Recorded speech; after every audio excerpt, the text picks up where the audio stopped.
찬양대 찬양을 딱 들어보니까 아, 오늘 어려운 곡이구나 느낌이 들죠. 아주 까다로운 곡인데 가사가 참 좋습니다. 오늘 참 은혜롭게 찬양해 주셔서 감사합니다.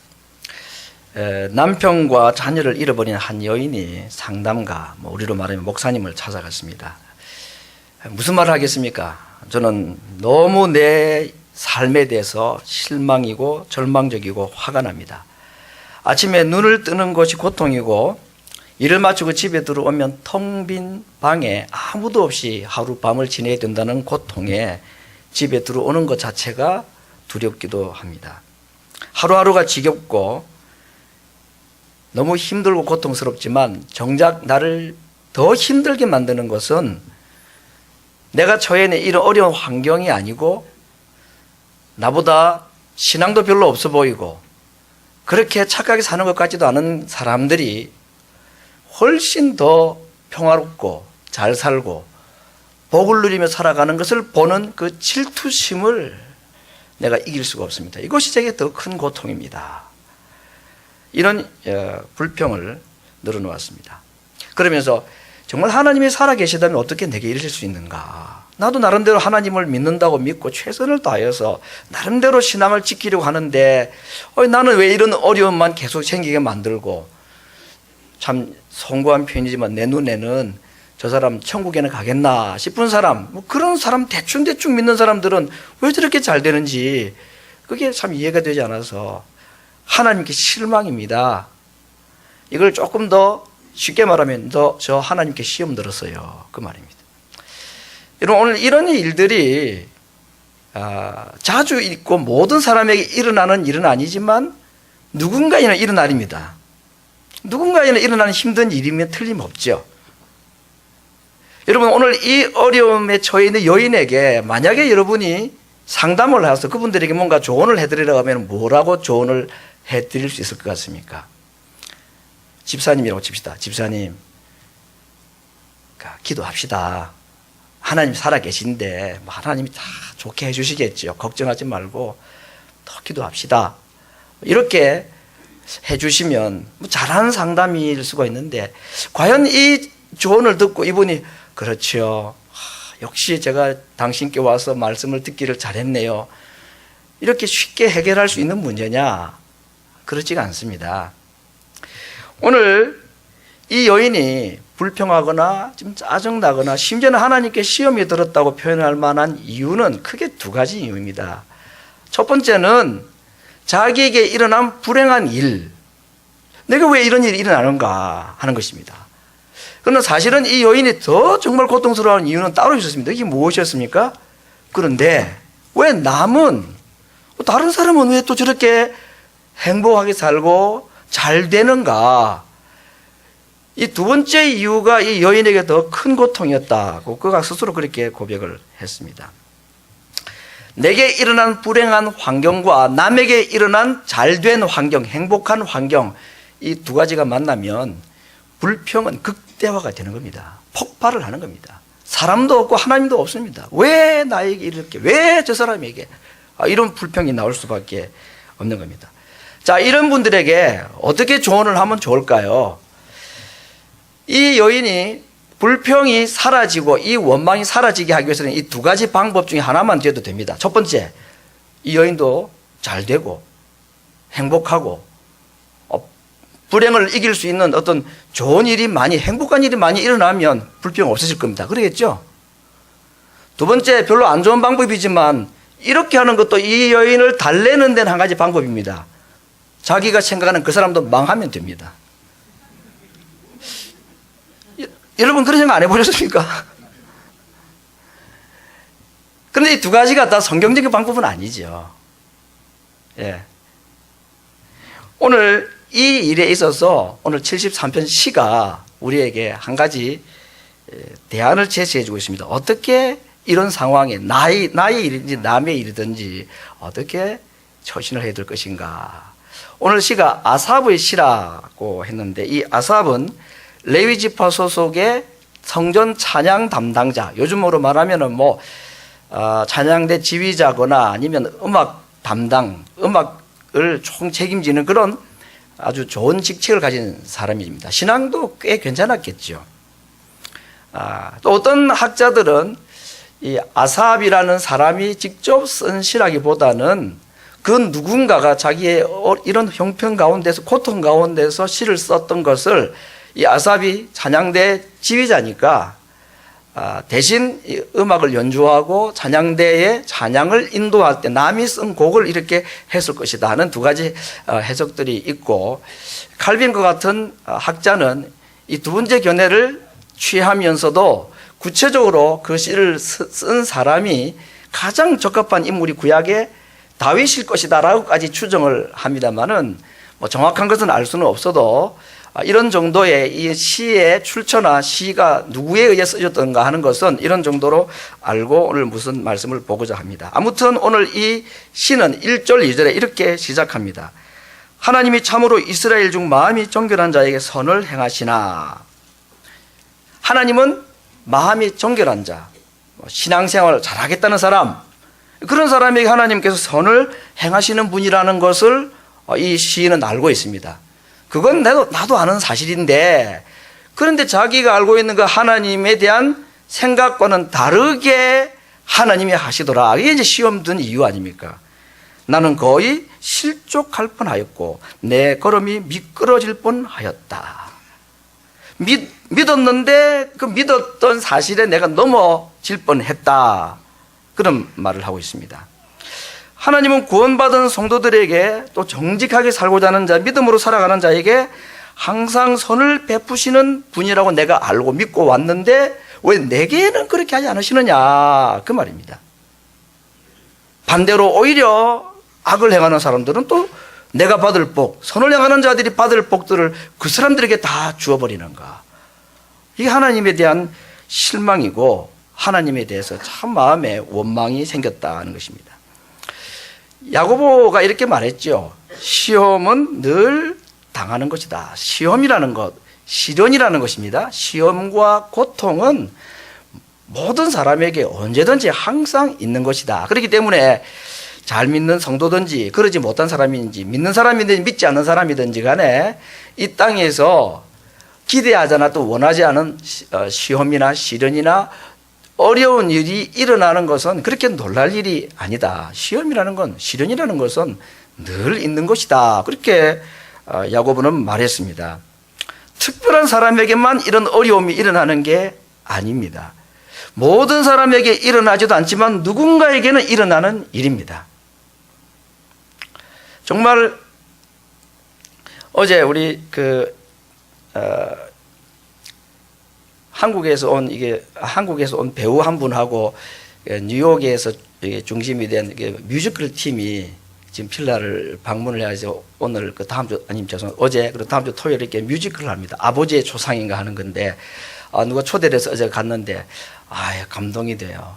우리 이야기고 중소기업을 운영하는 한 남편이 세 자녀들을 가르치고 하기 위해서 그렇게 뼈 빠지게 했는데 결국 자기 몸에 병을 얻고 세상 떠나는 그 드라마에서는 쉽게 나올 수 있는 이야기들인데 모든 사람이 그런 어려움을 당하지는 않지만 누군가에는 일어난 우리들 이야기입니다. 자, 이런 어려움을 당할 때에 믿음이 좋다는 우리들이 가끔씩 흔들릴 때가 있는 것입니다. 하나님, 저는 할 만큼 하고 살 만큼 살았는데 신앙생활 나름대로 한다고 했는데 이런 어려운 일이 저에게 일어나면 어떻게 합니까? 하는 그런 불평이, 원망이 나올 수도 있다는 겁니다. 오늘 이 시를 쓴 사람은 사실은 하나님께 처음에는 원망하고 불평을 했습니다. 그래서 믿음이 좋다는 것은 그런 어려운 일, 이해하기 어려운 시련을 당할 때에 이 꾹 다물고 주여 하고 그냥 참아내는 게 다 잘하는 것도 아닙니다. 불평 안 하는 것이 잘하는 것도 아닙니다. 오늘 시인은 불평을 했죠. 누구에게? 사람에게 하지 않고 하나님께 했습니다. 하나님 앞에 자기 속에 있는 생각을 다 토해냈습니다. 다른 시들 보면요, 오히려 그 원수들의 뺨을 치라고 이빨을 꺾어 주십시오, 이런 기도까지 합니다. 이게 믿음 좋은 사람들이 할 기도인가 싶지만 자기 속에 들어있는 생각들, 그걸 숨김없이 사람에게 내놓으면 이건 저주가 되고 원망이 되지만 하나님께는 무슨 얘기를 해도 괜찮은 겁니다. 하나님요, 정말 나 시험 들어서 못 살겠습니다. 어떻게 이럴 수가 있습니까? 하나님께는 마음을 토하는 거죠. 오늘 시인이 그걸 했다는 겁니다. 그래서 불평이나 원망은 안 하는 게 잘하는 게 아니고 잘하는 게 잘하는 겁니다. 어떻게 잘하는 원망이냐? 하나님께 내 원망하고 싶은 마음을 다 털어놓고 얘기를 꺼냈고 마음을 토하는 것. 거기서부터 회복이 일어나고 치유가 일어난다는 겁니다. 시편의 많은 기자들이 그런 경험들을 실제로 하고 우리에게 좋은 모범으로 보여주기도 했습니다. 악인들이 잘 되는 이야기들이 3절부터 12절에 있는데 참 정말 이런 일이 그들에게도 일어나는가. 죽을 때도 고통이 없고 이들이 받는 복은 자기들이 생각하는 것보다 더 많이 받더라.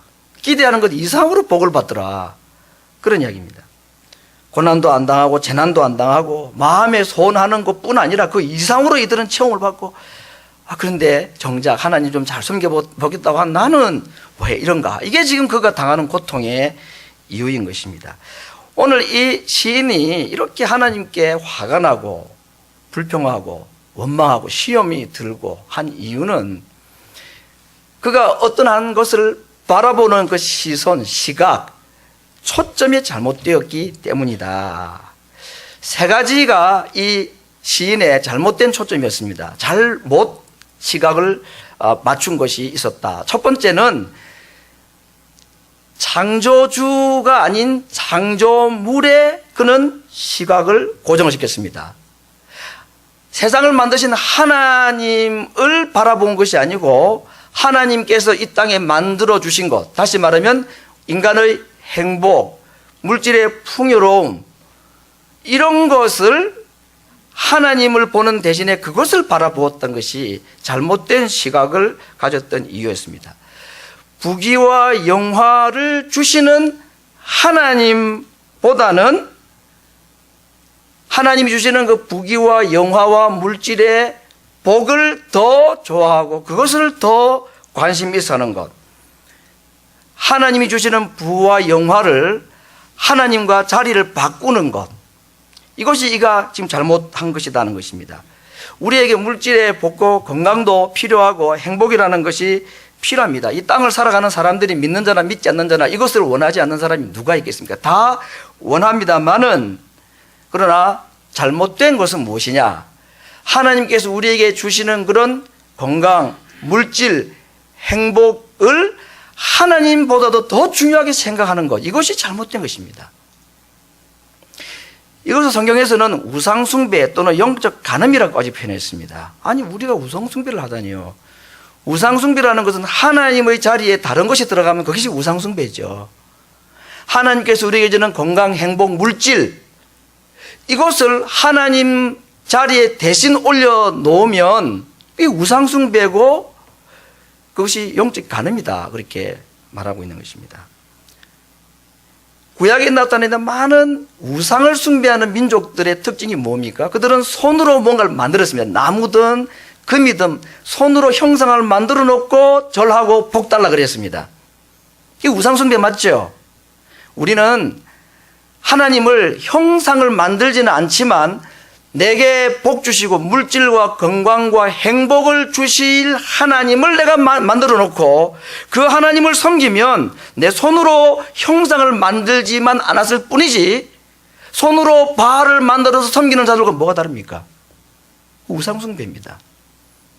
하나님이 주시는 것을 하나님보다도 더 소중하게 생각하는 것, 이것이 잘못된 시각이었다. 두 번째, 현재적인 것에 초점을 맞추는 것, 눈에 보이는 현실에 초점을 맞추는 것이 그가 잘못된 시각을 가진 것이었다 그랬습니다. 여러분, 하나님께서 우리 성도들에게 행복과 물질과 복을 주시는 걸 원하시고 좋아하십니다. 하나님 인색한 분이 아니기 때문에 우리에게 주는 걸 좋아하십니다. 그런데 정말로 하나님께서 우리에게 주고 싶어 하시는 것이 따로 있다고 그랬습니다. 베드로후서 1장 4절에 썩어질 것을 피하여 신의 성품에 참여하는 자가 되게 하려 할지니라. 신의 성품 그러니까 뭐 엄청나고 대단하고 고귀한 것처럼 생각하지만 쉽게 말하면 하나님의 성품입니다. 하나님께서 우리에게 가지고 계신 정말 간절한 소원이 무엇인지 아십니까? 성경은 그렇게 말합니다. 하나님 닮은 성품을 가진 자를 만드시는 것이 하나님 백성인 우리들에게 하나님이 주고 싶어 하는 것입니다. 우리는 물질과 행복과 건강을 원하지만 하나님이 그걸 안 주시는 건 아닙니다만은 우리가 원하는 것 이상으로 우리를 향하여 가지고 계신 하나님의 간절한 소원이 있습니다. 정말 주고 싶어 하시는 것이 있다. 그게 뭐라고 그랬습니까? 하나님 닮은 성품 가지게 하고 싶다는 것입니다. 이게 하나님의 소원입니다. 하나님 마음입니다. 그거 필요 없고 하나님, 저는 지금 당장 이게 필요합니다. 살아가는 동안에 이게 더 중요하지 하나님의 성품 그게 뭐가 중요합니까? 땅에 있는 것을 하늘에 속해 있는 것보다 더 가치 있게 생각하는 것, 이게 시각이 잘못된 것이다. 그것에서부터 이런 시험이 들기 시작한다. 왜? 하나님께 실망하는 겁니다. 내가 원하는 건 안 주고 하나님 자기가 좋아하는 건 나에게 주겠다니까. 나는 별로 필요 없는데. 이거 어떻게 해줍니까, 여러분? 내가 원하는 건 안 주시고 하나님이 나는 별로 관심도 없는데 하나님 닮은 성품을 주고 싶어 하신다고 하는데 이게 하나님 뜻이라는데 이거 어떻게 할 겁니까? 아이고 그거 안 받겠습니다. 그거 없어도 저는 충분히 살 수 있으니까 제 원하는 것만 주십시오. 아, 참 하나님 고민스럽습니다. 정말 이런 성도들을 어떻게 해야 되는 것인가. 세 번째, 오늘 이 시인이 잘못된 시각을 가지게 된 것이, 초점이 잘못된 것이 무엇이냐, 눈에 보이는 것에 초점을 갖추었다. 고린도후서 4장에 바울이 복음을 전하면서 육체적인 고난을 엄청 받고 고난당한 사실들을 일일이 열거를 했습니다. 그리고 그의 이 고난 이야기의 마지막 18절에 뭐라고 말했냐, 이렇게 표현했습니다. 보이는 것은 잠깐이요 보이지 않는 것은 영원함이라. 그럼 우리가 잘 아는 내용입니다. 무슨 뜻인지 잘 이해는 못해도 익히 많이 들었던 말이죠. 보이는 것은 잠깐이고 보이지 않는 것이 영원하다. 잠깐 있는 게 좋은 겁니까? 영원히 있는 것이 좋은 것입니까? 영원히 있는 것이 좋은 거죠. 천국 가도 써먹을 수 있는 게 좋은 거지. 천국 갈 때 아무짝에 쓸모없는 게 뭐 그렇게 중요한 일입니까? 필요는 하겠죠. 이 땅에 있는 동안에, 잠시 동안에. 그렇죠? 육신의 건강, 물질, 행복 필요 없는 게 아닙니다. 필요합니다. 그러나 눈에 보이지 않는 영원한 것보다도 더 좋은 건 아니다. 바울이 그걸 깨달았습니다. 그래서 그가 육체에 엄청난 고난을 당하면서 그가 깨달았던 것이 하나 있었는데, 그 육체의 고난을 당하면 당할수록 바울은 뭘 깨달았느냐?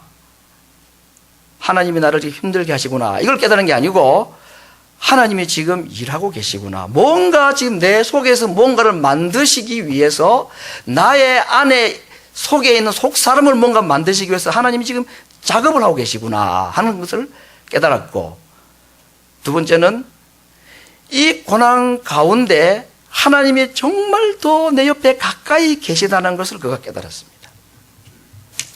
보이지 않는 것이 더 영원하다는 사실을 그가 깨달았단 말인 것입니다. 하나님에 대해서 오해하면 실망할 수밖에 없습니다. 하나님한테 시험 듭니다. 하나님이 어떤 분인지를 잘 모르면 시험 듭니다. 하나님 우리의 행복을 원하시지만, 그러나 그것보다는 하나님의 성품을 배우고 그 성품을 소유하기를 더 원하신다 하는 것입니다. 하나님께서 우리에게 하나님을 닮은 성품을 주시고 우리 속에 그 하나님의 성품을 창조하시기 위해서 가장 잘 사용하시는 도구가 무엇이냐? 고난입니다. 희한하게도 고난만큼 좋은 하나님의 성품을 만드는 도구가 없다는 것을 하나님이 잘 아십니다. 여러분이 집에 무슨 도구가 있으면 잘 드는 도구를 사용하지, 안 드는 걸 가지고 고생하지 않죠. 하나님께서 우리를 만들어 가기를 원하시는데, 자기 닮은 사람으로 만들어 가기를 원하시는데 잘 드는 도구를 사용하실 거 아니겠습니까? 그 잘 드는 도구가 뭐라고요? 기쁘진 않지만 그게 고난이라는 것이 제일 잘 먹히더라. 그래서 성경의 기자들은 말했습니다. 환난을 당하고 고난을 당하면 완전히 기쁘게 여기라 그랬습니다. 왜? 하나님이 내 속에서 뭔가 지금 나를 만들어 가시기 때문에. 다른 것으로는 잘 안 되니까. 행복, 물질, 건강, 내가 원하는 모든 것이 다 주어진다고 하나님이 원하시는 사람으로 안 만들어지고, 그렇게 되면 하나님이 더 잘 섬길 것 같은데 그래 안 되더란 얘기죠. 고난이 잘 드는 도구였다는 것입니다. 그래서 우리를 하나님 닮은 사람으로 성품을 그렇게 만들어 가시려고 지금 일하고 계시다. 오늘 저는 이 73편의 시인이 시각이 잘못되었다 그랬습니다. 초점을 잘못 맞춰가지고 지금 이 고생을 하고 있다고 그랬습니다. 하나님이 어떤 분인지를 처음부터 바르게 딱 보았으면 이런 고민 안 하고도 얼마든지 이겨낼 수 있었을 텐데, 시각이 잘못되니까, 초점이 안 맞으니까 고생을 하고 있다는 것을 우리가 보았습니다. 제가 이걸 보면서 우리 남자들이 한국에 이제 군대 다녀온 분들 얘기를 좀 할까 합니다. 뭐 군대 안 다녀온 분들도 계시지만 그 사격 훈련을 할 때 참 힘들죠. 그래서 그때 보면 0점 사격이라는 게 있습니다. 그 0점 사격은 뭐냐? 표적에 한 발도 못 맞히는 0점 사격을 말하는 게 아니고, 총구가 바르게 딱 가눠져 가지고 표적에 내가 딱 생각할 때에 정중앙에 맞췄다 싶을 때 딱 맞는지 안 맞는지를 세 발을 딱 쏘아 가지고 0점을 잡는다 그럽니다. 그래서 그걸 가지고 총에 있는 그 크리크랑을 가지고 이렇게 조정하면서, 아, 나는 여기가 딱 맞다고 생각했는데 요만큼 옮겼으니까 내가 이쪽으로 옮겨야 되겠다고 크리크랑을 조정을 해가지고 딱 쏘면, 이제 제대로 맞으면 0점이 맞으면 딱 정중앙에 10점 타겟에 맞게 되어 있는 겁니다. 그게 안 맞으면 아무리 쏘아도 맞질 않아요. 나는 정확하게 쏜다고 생각하는데 0점 자체가 틀렸기 때문에 정중하게 맞지를 않습니다. 아무래도 안 됩니다. 여러분, 우리가 하나님을 바라보는 시각이 제대로 초점 안 맞추면 이 땅에서 우리가 아무리 열심히 고생하고 하나님을 섬기고 순종하고 충성한다 그래도 답이 제대로 안 나옵니다. 하나님 원하시는 대로 내가 목표를 맞춰서 못 살아간다는 말이죠. 하나님이 누구신가, 하나님이 어떤 분이신가를 정확하게 0점 조준을 할 줄 알고 거기에 초점을 딱 맞춰야 하나님에게 실망 안 합니다. 하나님에게 시험 안 들어요. 내가 지금 하나님을 향한 초점이 0점 조준이 잘 못됐다고 우리를 가르쳐주는 4가지 탄착점이 있습니다. 군대 용어인데, 요 4가지가 보면, 아, 내가 지금 하나님을 향한 시각이 잘못됐구나. 내 0점 조준이, 하나님을 향한 내 시각이 딴 데로 잘못 좀 초점이 맞춰졌구나. 오늘 본문에 4가지의 잘못된 초점을 알아보는 기준들이 있습니다. 첫 번째는 뭐냐? 질투심입니다. 3절 말씀 볼까요? 악인의 형통함을 보고 오만한 자를 질시하였도다 그랬습니다. 악인의 형통을 보고 내 마음에 질투심이 일어났다. 어떤 일을 보고 내가 질투심이 있으면, 아, 내가 지금 하나님을 바라보는 시각이 잘못됐다 보면 되는 겁니다. 두 번째, 마음이 복잡해지고 심란해지면 잘못된 초점입니다. 16절, 내가 어찌면 이를 알까요 생각한 적 내게 심히 곤란하더니, 마음이 곤란하다, 마음이 흔들리고 마음이 혼란스럽더라 그랬습니다. 어떤 상황이 일어난 걸 볼 때 내 마음이 막 혼란하게 될 때에, 복잡해질 때에 내 하나님을 향한 시각이 지금 제대로 초점이 안 맞춰졌다. 세 번째, 절망감과 그래서 순종심이 사라지면 잘못된 초점이다. 13절, 내가 내 마음을 정의하며 내 손을 씻어 무죄하다 한 것이 실로 헛되도다. 내가 지금까지 하나님 앞에 살아보려고 발버둥쳤던 거 다 쓸모없는 일이었다. 이제 나 안 할래. 절망감이 하나님을 향해서 이제는 불순종하겠다는 마음, 이제는 뭐 하나님 잘 섬기고 할 필요도 없다, 그런 마음이 들면 하나님이 지금 눈에서 벗어난 잘못된 것을 지금 내가 초점을 맞추고 있다. 네 번째, 분노입니다. 21절, 내 마음이 산란하며 내 심장이 찔렸나이다. 심장이 찔리니까 화가 났던 겁니다. 분노는 분명히 상황에 대해서 하나님을 내가 지금 잘못 보고 있다는 증거입니다. 질투, 혼돈, 절망, 그리고 분노, 이것이 우리가 하나님을 향하여서 가지고 있는 0점 조준이 잘못됐다는 증거입니다. 이런 사람이 가지는 마지막 결론이 13절에 있습니다. 내가 내 마음을 정의하고 손을 씻어 깨끗이 하여 무죄하다. 내가 하나님 앞에서 깨끗하게 살고 정직하게 살려 했던 것이 다 헛되다 하는 결론으로 나타납니다. 지금까지 했던 모든 하나님 앞에서 내가 살았던 신앙, 이 열심들이 다 헛일이다고 생각하는 것입니다. 그러면서 결과적으로 뭐라고 말하느냐? 결국 수단 좋고 빽 좋은 사람이 이기게 되어 있는 세상이야. 아무리 내 열심히 정직하게 신앙으로 살아도 안 돼라는 결론을 가지게 됩니다. 저는 이런 이야기를 군에서 참 많이 들었습니다. 진급철이 되면, 이게 20년 전 이야기입니다. 소령에서 중령 진급하는데 2천만 원이 필요하다 그랬습니다. 교인들이 직접 저한테 말합니다. 목사님 어떻게 할까요? 2천만 원 가져가야 중령 진급 명함이라도 내본다는데 이거 어떻게 할까요?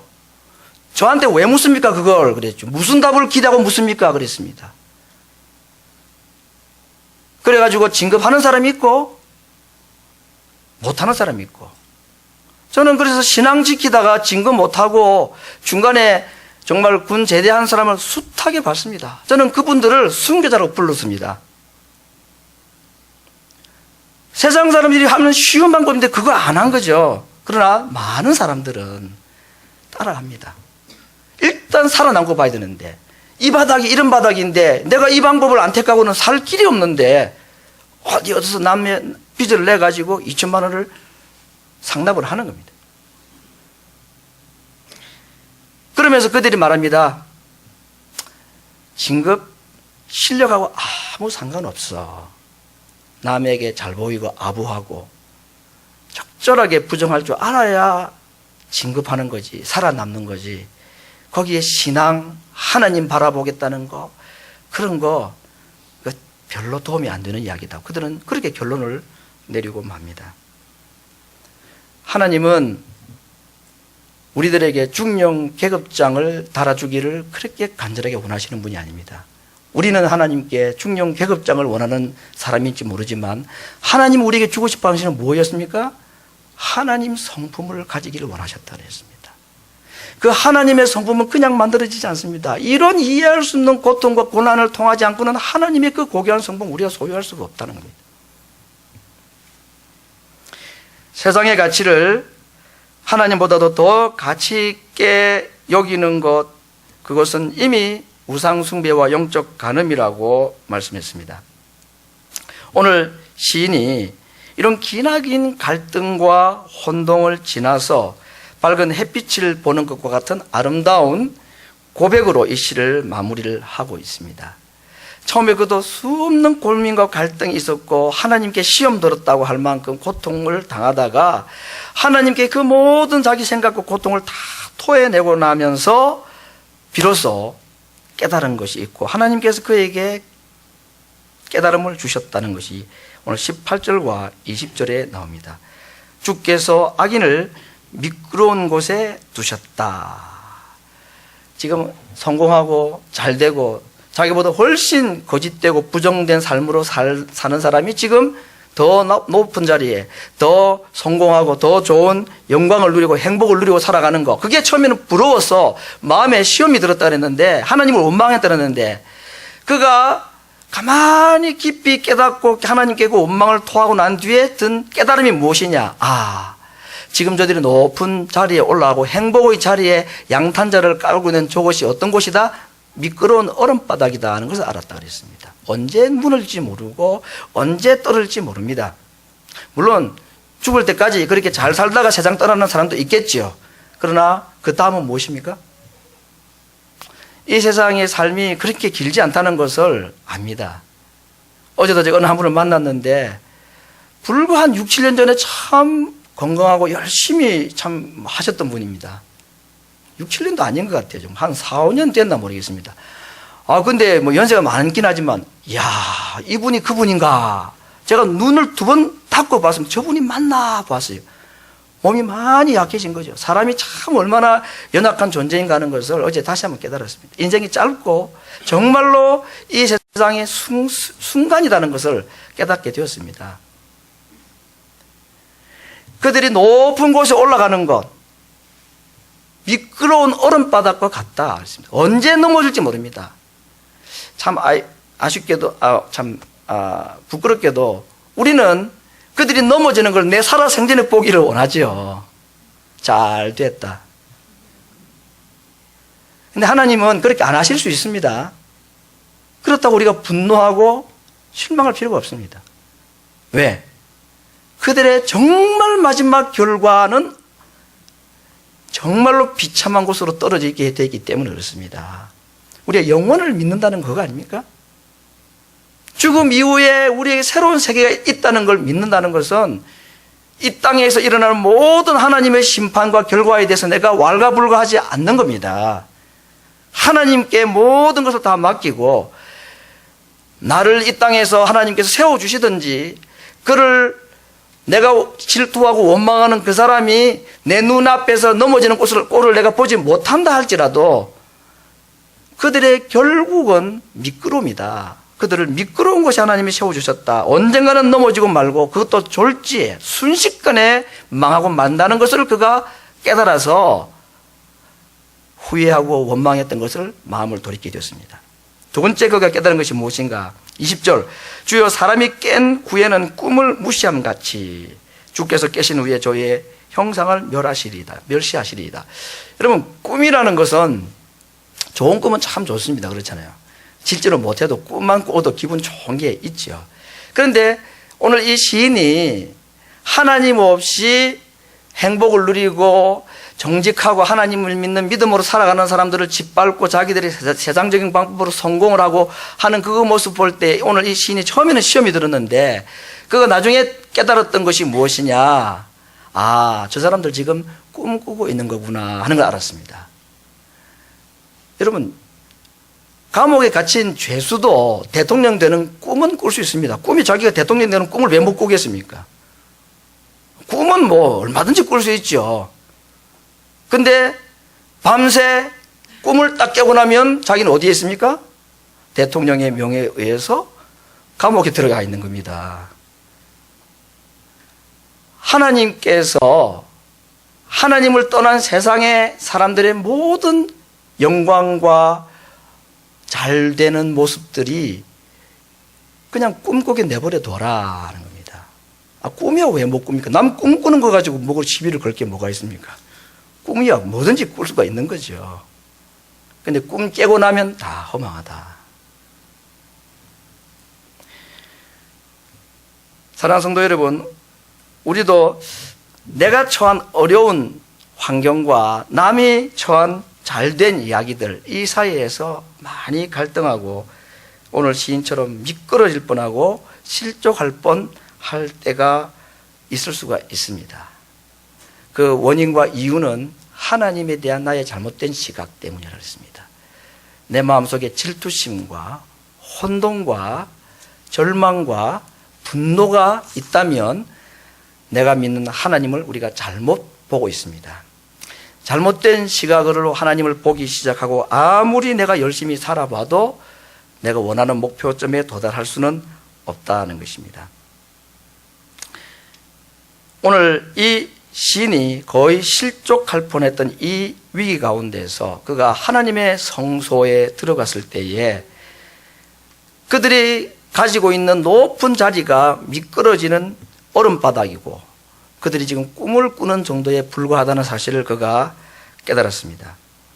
하나님이 나를 위해 더 이상 일하지 아니하신다 하는 이 불신앙의 자리에서 그 고통 가운데 지금 하나님은 자기를 다듬어 가고 계시고 하나님의 성품으로 자기를 만들어 가신다는 사실을 그가 깨달았습니다. 말로 다룰 수 없는 육신의 고통과 마음의 고통을 당할 때에 사랑하는 성도 여러분, 우리가 이 한 가지 사실을 꼭 기억해야 합니다. 하나님은 지금 일하고 계십니다. 내가 바라는 그 환경을 개선시키는 일은 혹시 조금 더디할지는 몰라도 환난과 고통 가운데서 기도해도 응답이 없는 것 같고 어려움이 계속되는 그 순간에 하나님은 어디에서 일하고 계시나? 내 마음에서 일하고 계시다. 하나님 닮은 성품 가지게 하기 위해서 내 밖에서 내가 당하는 그 어려움을 고치고 계신 것이 아니고 내 안에서 내 마음부터 고치고 계신다는 사실을 꼭 기억해야 합니다. 일하지 않는 것이 아니라 내 속에서 일하고 계신 하나님을 환난과 고통 가운데서 꼭 믿고 경험해야 합니다. 그리고 이 마음의 작업장에서 하나님께서 나를 하나님 닮은 사람으로, 나는 별로 그것이 소중해 보이지 않나 보일지 몰라도 하나님 보실 때는 이 땅에 살아가는 하나님 백성들에게 이 하나님 닮은 마음, 하나님 성품 가지는 것이 너무나 중요한 것이기 때문에 하나님께서 우리에게 이것을 주시기 위해서 도구를 가지고 내 마음에서 지금 작업하고 계시는데 그 손에 들려있는 도구가 고난과 고통이라는 것일 뿐입니다. 빨리 만들어집니다, 이것이.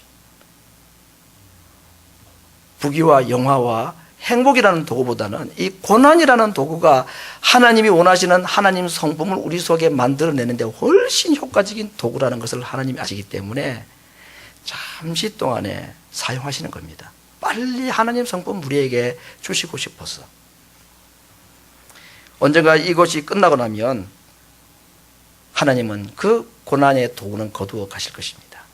그리고 그 성품을 가진 자들에게 하나님께서 맡겨도 안심이 될 수 있는 땅의 것으로 하나님이 채워주시고, 그래서 하나님의 성품을 닮은 하나님의 백성이 이 땅에서 하나님 주시는 영광과 복을 누리며 살아가는 것을, 돈만 많고 잘되고 행복만 가득한 사람이 아니라 그들 세상 사람들 눈에 비친 하나님의 사람들이 그 속에 있는 하나님 닮은 온유하고 겸손한 그 성품 보고 그들이 가지고 있는 물질이 부러운 것이 아니라 그들이 소유하고 있는 정말 자기는 돈을 주고도 살 수 없는 하나님 닮은 그 아름다운 사랑의 성품을 보고 하나님을 만나고, 나도 저 사람 믿는 하나님 보고 싶어, 저 사람 믿는 하나님 나도 만나고 싶어.